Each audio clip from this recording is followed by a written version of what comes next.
A wise man ought to realize that his health is his most valuable possession and learn how to treat his illnesses by his own judgment. Hippocrates. Everyone always wants to talk about health, what you should eat, how you should sleep, when you should be on your phone, how to exercise, all of these things, to be healthy. It seems like everyone on the internet is a self-proclaimed health expert. We are now in a culture where health is discussed more than ever, yet it is more unclear than ever what is actually healthy. The divides into diet cults, the constant gotcha mentality of trying to prove who knows more or who is right on a topic, have shaped the so-called health community into exactly what it should be fighting against. This is not healthy.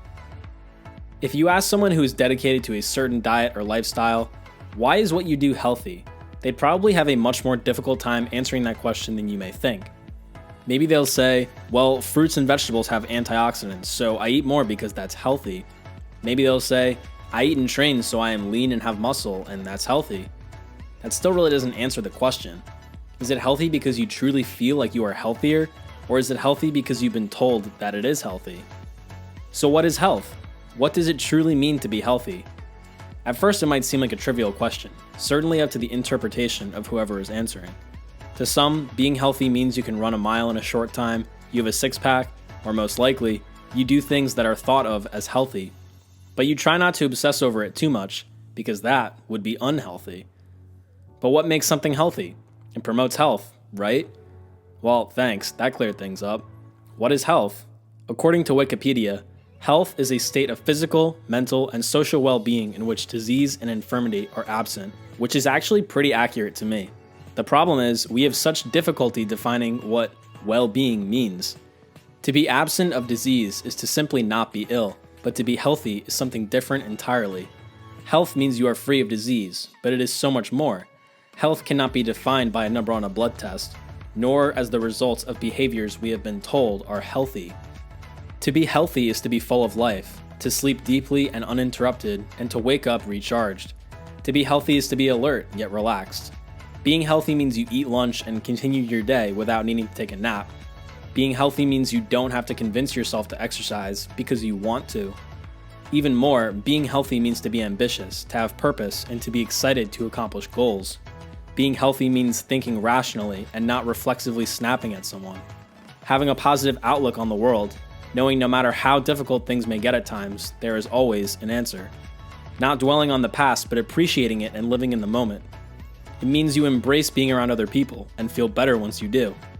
It means you want to be intimate with someone else. It is possible that you can be unhealthy and still check all of these boxes, but it is much more likely that you think you are healthy and don't. Above all else, being healthy means you feel how you should feel.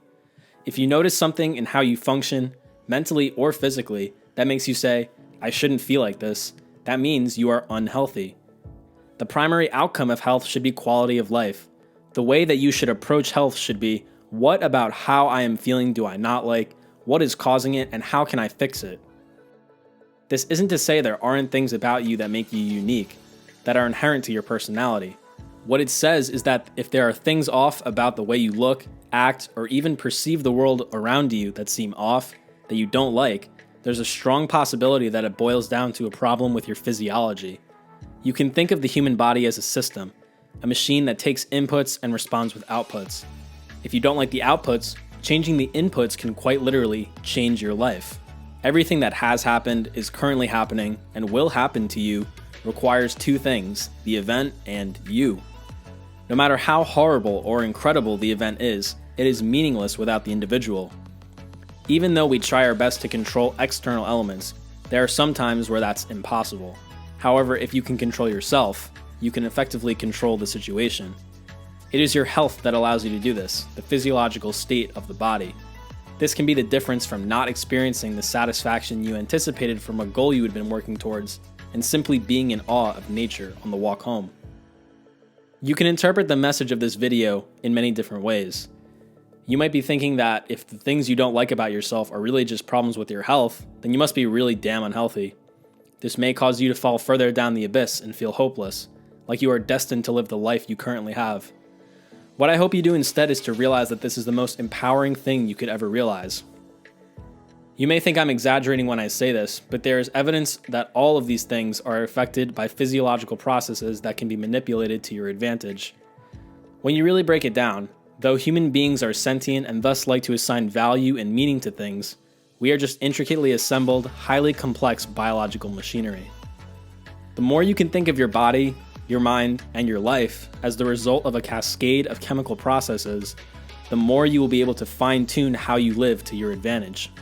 If you feel a lack of confidence or no drive to succeed, it's probably not because you are destined to be that kind of person. Maybe you just need to find a way to increase your testosterone, which can be as simple as correcting nutrient deficiencies and adding in some weightlifting. If you seem constantly irritable and feel like everyone around you is just annoying, well, it's entirely possible that they are. It's also possible that your stress hormones are running high because you aren't sleeping well or aren't eating enough carbohydrates. Maybe your urge to constantly procrastinate work and scroll through your Twitter feed isn't because you are an inherently lazy person, but because your thyroid function is low. Now imagine all you need to do to unlock your productivity is to take a thyroid supplement, focus on iron and vitamin A. There's an infinite number of possible reasons why you may not feel like you want to. Fortunately, there's also an infinite number of ways to try and solve the problem. It doesn't have to be this way. You can do and be everything you know you are capable of. That's what health is to me. Being able to do whatever it is you desire in life without your body or mind stopping you from doing so or making it much more difficult. That is why we focus on health, because it is one thing you have significant control over that you can use to improve your life.